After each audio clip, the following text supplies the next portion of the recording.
Anak, bakit hindi ka pumapasok sa school nyo? Ayoko pumasok, Nay. Ayoko pumasok. Anak, ano ba kasing nangyayari sa'yo?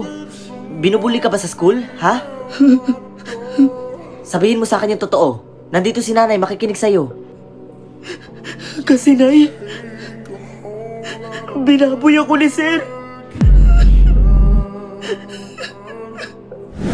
Sir? Excuse me, sir?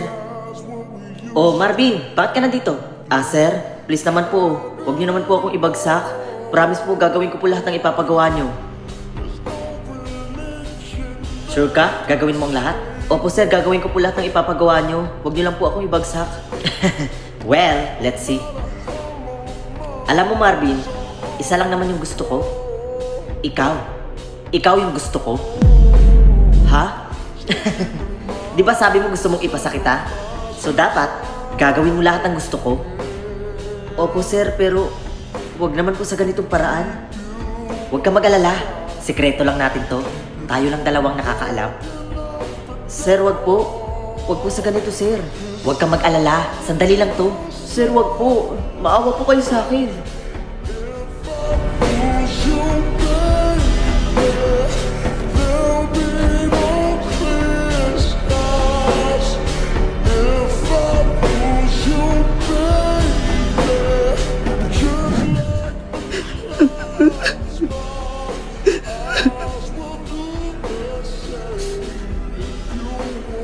Walang hiya ka.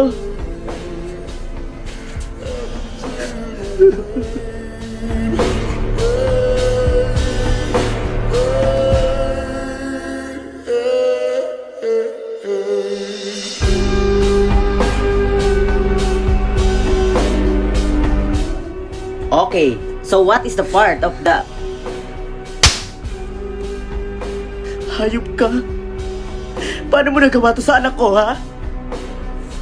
Teacher ka pa naman? Demonyo ka! Ha?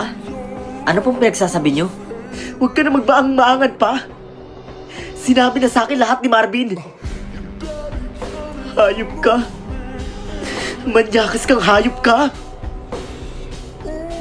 Ipakukulong kita.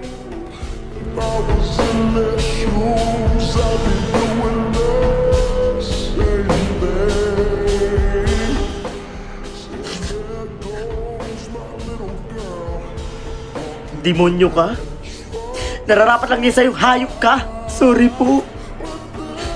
Sorry po sa nagawa ko sa anak niyo. Hindi ko mo sinasadya. Mabubulok ka dyan.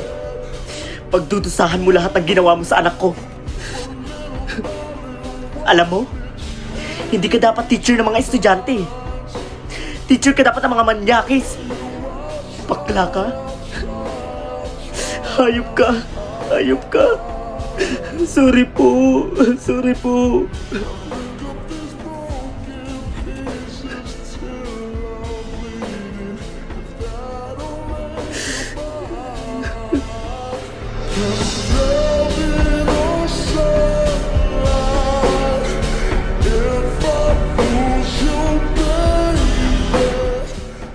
Anak, may good news ako sa'yo.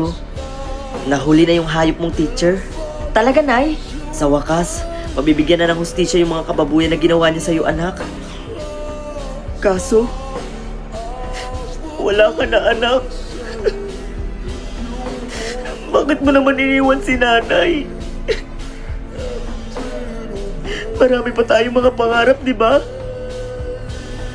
Dapat nga anak yung maglilibig sa magulang eh. Hindi yung magulang yung maglilibig sa anak. Sorry, Nay. Hindi ko na po kasi kinaya eh. Kaya ako nagpakamatay. Anak, lagi mo tatandaan na mahal kita, ha? Mahal na mahal din po kita, Nay.